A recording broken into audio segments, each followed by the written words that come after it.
Assalamualaikum warahmatullahi wabarakatuh. Pada pertemuan hari ini, untuk mata pelajaran Teknologi Informasi dan Komunikasi untuk kelas 9 SMP Muhammadiyah 3 Kadungora, ya, kita akan membahas bab 1 yaitu tentang mengenal internet. Jadi ini di sini ada daftar isi. Daftar isinya yaitu untuk pertama kita akan membahas tentang pengertian internet, terus sejarah internet, sampai ke perkembangan internet. Lalu selanjutnya di sini ada keuntungan dan juga kerugian dari internet. Ya. Nah, untuk pengertian dari internet, kalau Bapak lihat dari beberapa sumber ya, internet ini adalah kependekan dari interconnected network, yang artinya adalah sebuah jaringan yang saling terhubung. Nah, untuk pengertian dari internet itu sendiri, secara umumnya, internet ini adalah sebuah jaringan komputer yang saling terhubung dengan menggunakan suatu sistem standar global ya bernama TCP/IP atau singkatan dari Transmission Control Protocol atau Internet Protocol. Nah, TCP/IP ini adalah sebuah protokol untuk pertukaran paket yang terjadi di dalam yang terjadi di dalam internet ya. Jadi TCP/IP ini dia melayani miliaran pengguna internet yang tersebar di seluruh dunia. Jadi supaya tidak ada salah kirim paket data itu ya, jadi diaturnya menggunakan TCP/IP ini ya. Nah, itu adalah pengertian internet secara singkat ya. Jadi dia itu adalah sebuah jaringan yang saling terhubung dengan menggunakan sebuah standar protokol global bernama TCP/IP. Nah, sedangkan untuk pengertian internet menurut para ahli ya, di sini yang pertama ada Ono W. Purbo pada tahun 2005. Beliau mengatakan kalau internet ini pada dasarnya merupakan sebuah media yang digunakan untuk mengefisiensikan sebuah proses komunikasi yang disambungkan dengan berbagai aplikasi seperti web, VoIP, dan juga email. Ya. Terus selanjutnya di sini ada juga Utomo pada tahun 2002. Beliau juga mengatakan kalau internet ini didefinisikan sebagai suatu jaringan komputer yang sangat besar, di mana jaringan tersebut terdiri dari jaringan-jaringan kecil yang saling terhubung satu sama lain. Nah, jaringan komputer yang sangat besar ini bisa mencakup seluruh dunia. Jadi internet ini mencakup di seluruh dunia ya. Nah, untuk yang belum tahu, Ono W. Purbo dan juga Utomo ini adalah para pelopor atau pionir internet di Indonesia. Jadi Ono W. Purbo dan Utomo ini adalah yang mengembangkan internet di Indonesia. Selanjutnya di sini untuk sejarah internet. Sebelumnya mungkin sejarah internet ini sudah dibahas ya pada saat kalian kelas 7 atau kelas 8 ya, tapi di sini akan kita bahas lagi dengan sedikit lebih detail mungkin ya. Jadi internet ini pertama kali dikembangkan oleh Departemen Pertahanan Amerika Serikat pada tahun 1969 ya, dengan nama ARPANET. Nah, pada awalnya ARPANET ini hanya digunakan untuk keperluan militer dan cuma menghubungkan 4 buah komputer saja ya yang berada di Amerika. Selanjutnya pada tahun 1971,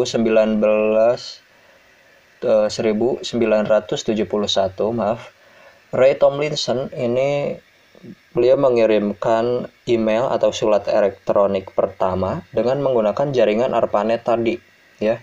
Sekaligus dia mencetuskan juga penggunaan simbol @ ya pada alamat email. Jadi mungkin kalian kalau perhatikan di alamat email itu ada simbol @-nya. Nah, simbol @ ini digunakan untuk memisahkan nama pengguna dan juga jaringan atau domain yang kita gunakan ya. Misalkan kalau alamat email yang sekarang kita gunakan itu biasanya dari Google ya, dari Yahoo itu. Jadi misalkan nama pengguna @google.com ya. Nah, itu digunakan untuk simbol @ ini digunakan untuk memisahkan nama pengguna dengan jaringan atau domain yang kita gunakan. Nah, selanjutnya masih sejarah internet. Nah, ARPANET ini mulai diperkenalkan secara umum pada tahun 1972. Nah, tidak lama kemudian proyek ARPANET ini berkembang pesat di seluruh daerah di Amerika Serikat, sehingga membuat Departemen Pertahanan Amerika Serikat ini kewalahan atau kesulitan untuk mengatur banyaknya pengguna. Nah, oleh sebab itu, ARPANET ini dipecah menjadi dua bagian ya. Yang pertama di sini ada MILNET atau Military Network yang digunakan yang dikhususkan untuk keperluan militer. Nah, sedangkan untuk keperluan umum itu menggunakan ARPANET yang baru ya. Terus pada tahun 1990 ARPANET ini ditutup dan digantikan oleh NSF-NET atau singkatan dari National Science Foundation Network ya. Nah, pada saat NSF-NET ini dikembangkan, nah negara lain seperti Australia, Inggris, Prancis, Jerman, Kanada, dan Jepang juga sama-sama mengembangkan internet. Sehingga pada akhirnya negara-negara yang mengembangkan internet ini memutuskan untuk menggabungkan jaringan-jaringan yang mereka bangun dengan NSF-NET, sehingga terbentuklah internet yang seperti yang kita kenal sekarang ini ya. Nah, pada tahun yang sama di tahun 1990 juga ya, sebuah laboratorium di Swiss ini mulai mengembangkan sebuah aplikasi mungkin bernama World Wide Web atau WWW ya. Nah, WWW ini adalah sebuah layanan berbasis grafis yang memungkinkan kita untuk menambahkan gambar pada internet. Jadi sebelum adanya WWW ini ya, internet itu masih ya semuanya tampilannya itu cuma teks saja. Sedangkan kalau sekarang setelah adanya World Wide Web ini atau WWW ini, internet itu jadi memiliki gambar ya, bahkan sekarang sudah ada videonya ya, bukan cuma teks dan gambar saja. Lalu selanjutnya 2 tahun setelah muncul WWW ini mulai bermunculan perangkat lunak atau aplikasi-aplikasi untuk mengakses internet ya. Aplikasi untuk mengakses internet ini dinamakan dengan browser. Nah, untuk contoh-contohnya di sini ada Viola, ada juga Netscape, lalu disusul juga dengan Internet Explorer ya dari Microsoft Corporation. Nah, kalau sekarang untuk browser-browser yang paling banyak digunakan mungkin ada Opera, ada Google Chrome, ada Mozilla Firefox, dan ada juga seperti kalau di Android itu ada UC Browser dan lain-lain ya, masih banyak. Nah, selanjutnya pada tahun 1993 muncul sebuah perusahaan bernama Internik ya. Internik ini adalah perusahaan yang menjalankan layanan pendaftaran nama domain. Nah, sebelumnya mungkin kalian bertanya apa itu nama domain. Nah, nama domain ini adalah alamat internet ya. Jadi misalkan seperti google.com, facebook.com itu adalah nama domain. Jadi pada saat kalian mau membuat sebuah website, nah kalian daftarkan terlebih dahulu nama domain kalian ke Internik ini. Itu kalau dulu ya, kalau dulu ada Internik, kalau sekarang sudah banyak sekali website-website untuk mendaftarkan nama domain. Selanjutnya pada 1994 internet ini mulai dipergunakan untuk keperluan bisnis ya, seperti jual beli dan lain-lain. Kalau tidak salah, perusahaan pertama yang menggunakan internet untuk keperluan bisnis mereka itu adalah Pizza Hut ya, sebuah perusahaan pizza dari Amerika. Nah, perusahaan Pizza Hut ini adalah perusahaan yang pertama kali menggunakan internet untuk keperluan bisnis. Lalu 1 tahun kemudian mulailah bermunculan perusahaan-perusahaan yang menyediakan layanan internet untuk masyarakat ya, seperti CompuServe, America Online, dan juga Prodigy ya.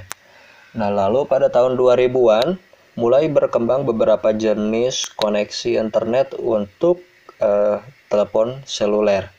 Nah, koneksi internet untuk telepon seluler ini bersifat nirkabel atau wireless ya, tanpa kabel. Seperti yang pertama di sini ada GPRS, lalu berkembang lagi menjadi Edge atau Edge, lalu berkembang lagi menjadi 3G. Sampai sekarang yang kita gunakan ada 4G atau LTE ya.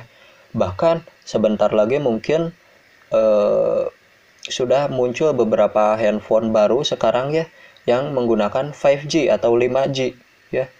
Jadi mungkin cepat sekali ya, dari tahun 2000-an sampai sekarang 2020 itu sudah muncul jaringan 5G atau 5G ya. Cepat. Jadi perkembangan internet ini sangat cepat sekali. Ya, berbicara soal perkembangan internet, di sini Bapak menggunakan data dari sebuah website bernama Internet World Stats ya. Nah, penggunaan internet di seluruh dunia ini terus mengalami peningkatan yang cukup signifikan ya, terhitung sampai tanggal 30 Juni 2020, internet ini sudah digunakan oleh 4,8 miliar pengguna ya. Selama 20 tahun terakhir, jumlah pengguna internet di seluruh dunia meningkat sebanyak 1.239%. Nah, pesatnya perkembangan internet ini disebabkan oleh banyaknya kalangan ya, mulai dari perusahaan, lembaga pemerintahan, lembaga pendidikan, bahkan mungkin orang-orang biasa ya seperti kita yang mulai beralih menggunakan internet untuk menyelesaikan pekerjaan ataupun untuk keperluan-keperluan yang lainnya. Lalu selanjutnya di sini ada tabel ya, tabel pengguna internet di seluruh dunia ya. Kita lihat di sini di bagian tengah yang nama barisnya, nama tabelnya menggunakan warna merah. Untuk pengguna internet sampai tanggal 30 Juni 2020 itu ada 4,8 miliar. Nah, yang pengguna internet yang paling banyak itu berada di benua Asia ya, yaitu sebanyak 2,5 miliar. Mungkin hal ini juga dipengaruhi oleh banyaknya penduduk yang ada di benua Asia ya. Nah, ini adalah tabel yang ada di website internetworldstats.com ya. Bisa kita perhatikan di sini. Untuk perkembangannya selama 20 tahun terakhir ini berkembang sebanyak 1.239%. Yang paling banyak mengalami perkembangan di sini Afrika ya, dia sampai 12.441%. Ya, mungkin nanti kalian kalau mau lebih lengkap lagi silahkan kunjungi saja website internetworldstats.com ya. Nah, kita lanjutkan lagi ke keuntungan dari internet ya. Internet ini dengan hadirnya teknologi internet ya, kita banyak sekali merasakan keuntungan-keuntungan atau dampak positif yang dihasilkan oleh internet ya, khususnya untuk kehidupan kita sehari-hari. Nah, salah satunya mungkin secara umum di sini ada 4 ya. Yang pertama yaitu mempermudah pekerjaan kita. Terus yang kedua memudahkan kita untuk memperoleh informasi ya. Sudah jelas kita bisa mendapatkan informasi apa saja di internet asalkan kita mau mencari ya.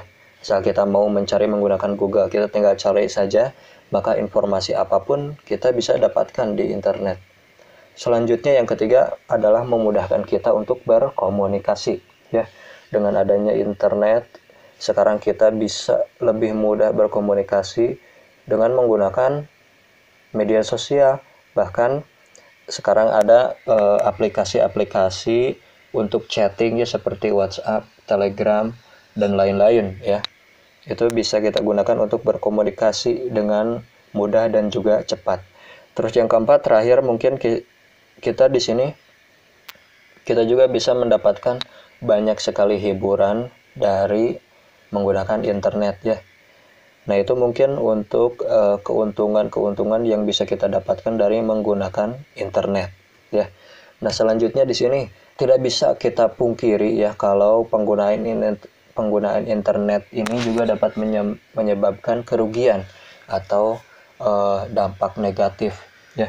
Yang pertama di sini ada penipuan ya. Terus yang kedua ada juga pornografi ya. Dengan adanya internet, pornografi ini menjadi lebih mudah untuk menyebar, menjadi lebih mudah untuk diakses ya, dan itu sangat buruk sekali. Apalagi sekarang ada banyak sekali anak-anak di bawah umur yang memiliki akses ke internet ya, jadi mereka bisa dengan mudah terpapar konten-konten pornografi. Nah, selain itu ada juga pencurian, ya khususnya pencurian data, ini sangat mudah sekali dengan adanya internet. Terus yang keempat ada juga perjudian. Nah, perjudian ini setelah adanya teknologi internet, perjudian ini bergeser menjadi perjudian online yang mana lebih sulit untuk dilacak, untuk diberantas oleh kepolisian karena perjudian yang bersifat online ini lokasinya tidak menentu ya, dan juga waktunya tidak menentu sehingga menyulitkan kepolisian untuk melacak. Terus yang kelima, ini berkurangnya sosialisasi ya.